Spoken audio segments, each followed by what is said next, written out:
Shirika la World Vision limehitimisha utekelezaji wa miradi yake iliyodumu kwa miaka 15 mkoani Kigoma kupitia sekta mbalimbali za maendeleo zilizotekelezwa tangu mwaka 2010 hadi kufikia mwaka 2026.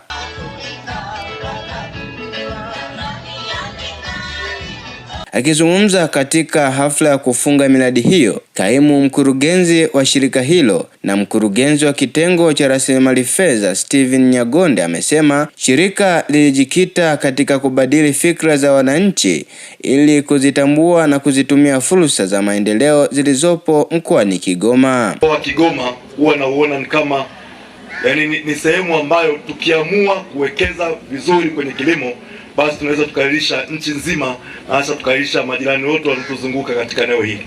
Kwa hiyo mimi naamini kabisa ni vizuri tukazitumia fursa ambazo World Vision imeziweka katika kuhakikisha kwamba tunatimiza yale yaliyokusudiwa na mradi huu na huko siku za baadaye. Kwa upande wake, mkuu wa wilaya ya Buhigwe, Kanali Michael Ngayalina amesema ushirikiano kati ya serikali na World Vision umewezesha utekelezaji wa miradi yenye manufaa makubwa kwa jamii ikiwemo ujenzi wa madarasa, vituo vya afya pamoja na kutoa mafunzo ya ujasiriamali. Amewataka wananchi kuendeleza maarifa walioyapata ili kuhakikisha maendeleo hayo yanakuwa endelevu. Uwezeshaji wa kielimu kwa watoto wetu. Tulikuwa na uhaba wa madarasa, tulikuwa na uhaba wa matundu ya vyoo, tulikuwa na uhaba wa vifaa vya ujifunzaji na kufundishia.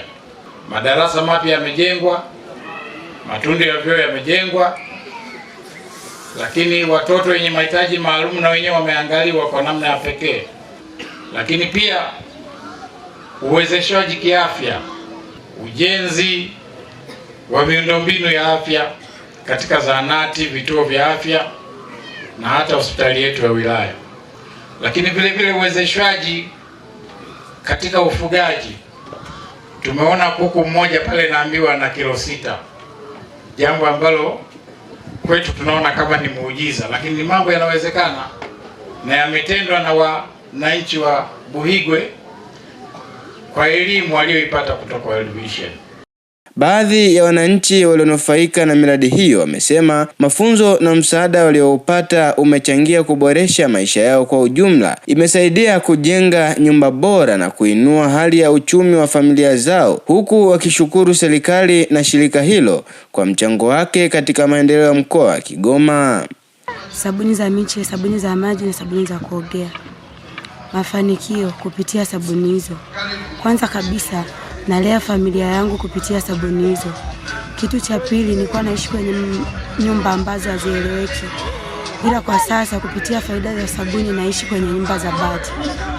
Tulikuwa tupo hatujielewi, lakini tulipata shirika la World Vision wakatusapoti kielimu, kiafya na hata kwa kilimo, ambapo ndipo walipoanza kutoa mafunzo na pia wakajenga vitu kama sekondari, shule za msingi, lakini pia wametuletea vyoo bora vya kisasa ambavyo kwa ujumla sasa hivi tulishaepukana na zana za matumizi ya vyoo ambavyo sio salama, ambavyo pengine vinaweza kutengeneza mlipuko wa